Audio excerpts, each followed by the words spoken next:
திருமணம் ஆனதுக்கு அப்புறம் தான் எனக்கு அந்த வாய்ப்பு கிடைச்சது. நடிக்க தான் போனேன். ம்.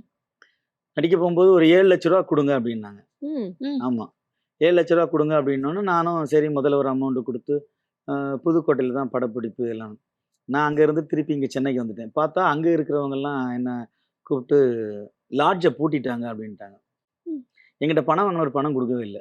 எனக்கு வருத்தமா போச்சு. அப்புறம் வந்து நான் அவங்கள கூப்ட்டு பேசி, அதுக்கப்புறம் அந்த படத்த வந்து நான் அண்டர்டேக்கிங் பண்ணி தான் தயாரிப்பாளர் ஆவுறேன். ஓ! ம்.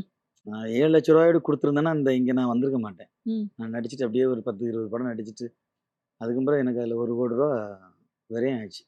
தயாரிப்பாளர்ந்து. ம். அப்படிதான் என் பயணம் ஆரம்பிச்சு, இந்த 2014ல. ஸோ நெறைய பரிமாணங்கள் எடுத்திருக்கீங்க ம். இல்லையா? டைரக்டர், ம். புரொடியூசர் இப்படின்னு சொல்லி ஒரு லிஸ்ட் இருக்கறனால, சினிமா மேல இந்த காதல் எப்படி சார் வந்தது? எப்போ வந்தது உங்களுக்கு? மீச எப்ப அரும்பு மீச முளைச்சுன்னு உங்களால சொல்ல முடியுங்கிற மாரி தான் இது.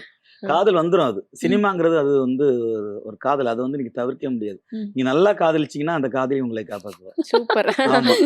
ஓகே. நேர்மையா காதலிக்கணும். ஆ. ஆமா. எனக்கு வந்து எப்படின்னா, அதுல இயக்கம் கூட நான் தான் பண்ணேன். வேற ஒருத்தன் தான் இயக்கம் அந்த படத்த இயக்குனரா இருந்தாரு. கால சூழல்ல அவரும் சரியா தவறு பண்ணதுல, அந்த படத்த நானே இயக்க வேண்டியதாச்சு. எல்லா துறையிலும் நான் சரியா ஏன்னா நம்ம ஒரு படம் பார்த்துட்டு, இது நல்லா இருக்கு அப்படின்னு நம்ம சொல்ல முடியும். ஆனா நம்ம படமே சரியா வரல. ம். அது எனக்கு எப்ப தெரிஞ்சுச்சு அப்படின்னா, திரைக்கு வரும்போது தான் அந்த படம் ம். சரியில்ல. நான் வந்து எடிட்டிங்ல பார்க்கும்போது, சின்ன ஸ்க்ரீன்ல பார்க்கும்போது, எல்லாரும் என்ன சொன்னாங்கன்னா, பெரிய பெரிய நடிகர்கள் படமும் இப்படிதான் இருக்கும் அப்படின்ட்டாங்க. நான் அத நம்பிட்டேன்.